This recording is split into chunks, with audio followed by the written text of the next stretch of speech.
का शेतकरी मित्रांनो, मी शेतकरी सेवा दीपक ठाकरे. आज आपण जामनेर तालुक्यातील तोंडापूर गावाजवळ ढालगाव गाव आहे. या गावात आपण आलो आहोत. आपले शेतकरी मित्र आहेत. आपण त्यांचा थोडक्यात परिचय घेऊ. दादा, आपलं नाव गाव मोबाईल नंबर सांगा. मी सत्यवान कौतिक पाटील, राहणार ढालगाव, तालुका जामनेर, जिल्हा जळगाव. माझा मोबाईल नंबर आहे 90 11 47 69 55. सत्यवान भाऊ, आपली लागवड तारीख काय? लागवड तारीख आहे 11 नोव्हेंबर. 11 नोव्हेंबर. बरं. अंतर काय ठेवलंय आपण? नंतर आता हे झिगझॅग पद्धतीनं 5x5 आहे ओके. आणि सिंगल नळी. आता या अनुभव कमी असल्यामुळे आम्हाला सिंगल नळीवर घ्यावा लागला. त्याच्यात पाण्याची एक कमतरता आम्हाला या ठिकाणी भासू लागली.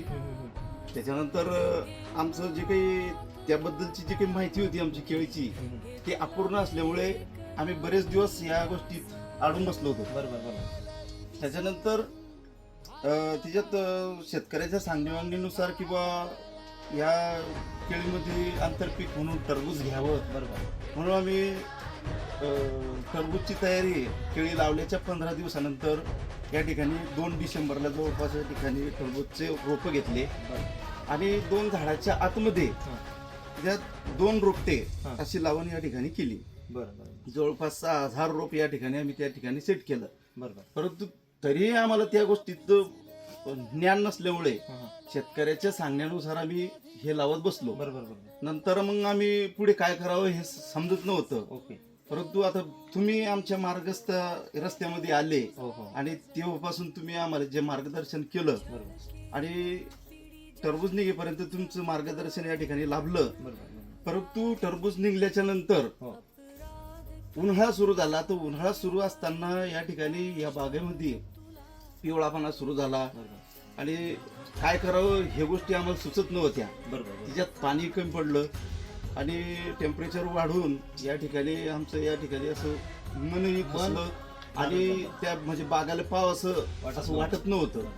त्याच्यानंतर काय पावसाळा सुरू झाल्याच्या नंतर तुम्ही या ठिकाणी हमी घेतली की मार्गदर्शक म्हणून आमचे दीपक पाटील ठाकरे हे यांनी या ठिकाणी मार्गदर्शन या ठिकाणी सुरू केलं. आज या अवस्थेमध्ये आम्हाला न वाटणारं शेतकरी हे मित्रांनो, स्वप्न साकार झालं. सगळ्यात महत्त्वाचा विषय असा आहे की शेतकऱ्याला ज्यावेळेस आपण त्यांच्याकडे शेतकरी 100% विश्वास ठेवतो, त्याच्या विश्वासाला खरं उतरायचं काम हे आपलं आहे. शेतकऱ्याला आता भरपूर शेतकरी आहेत, अपडेट होत चालले आहेत.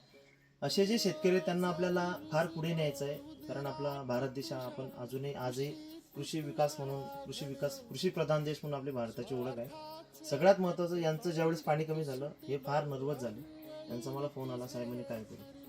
1.5-2 महिने या भागाला काहीच फर्टिगेशन नव्हतं. युरिया, पोटॅश किंवा 800 कुठलाच आयटम असा काहीच ॲप्लिकेशन ड्रीपमधून दिलं नाही. त्यांना म्हटलं पाण्याची काहीतरी व्यवस्था होऊ द्या. आणि योगायोगाने जून महिन्यात चांगला पाऊस झाला. जून महिन्यात बागाची हाईट बरी होती. तिथून आम्ही फुल फोकस केला बागावर. ड्रीप ॲप्लिकेशन दर 5 दिवसाआड वेगवेगळे देत गेलो. हे सोडत गेले.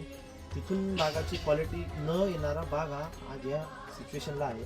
इथे टरबूज प्लस केळी होती. टरबूजचं उत्पन्न किती आलं होतं आपलं? टरबूजचं उत्पन्न जवळपास 24 टनापर्यंत. 24 टन आम्ही टरबूज काढून हा बाग या कंडिशनला आणलाय. टरबूज केळीमध्ये जामनेर तालुक्यात हा फॅक्ट आहे. टरबूजमध्ये केळी बरेचसे शेतकरी घेतात. काही सफल होतात, काही असफल होतात. यांचा थोडा विषय वेगळा होता. यांचं टरबूजाला पाणी थोडं कमी झालं होतं. तर ते यांनी दुसऱ्याकडून पाणी घेऊन तेवढं ॲडजस्ट केलं 2-4-8 दिवस.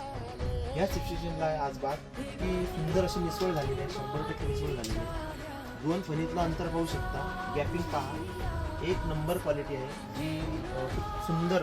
दादा, तुम्हाला निसवळ कशी वाटली? पिस्तूल एकदम छान वाटली आणि एक सारखी झाली. याच्यातच लय मोठी धन्यता झाली साहेब. बरं. शेतकरी समाधानी राहणं, शेतकऱ्याच्या चेहऱ्यावर हास्य, हेच आपलं एक या व्हिडिओपर्यंत सांगतो की शेतकरी वाचता तर आपलं धन्यवाद.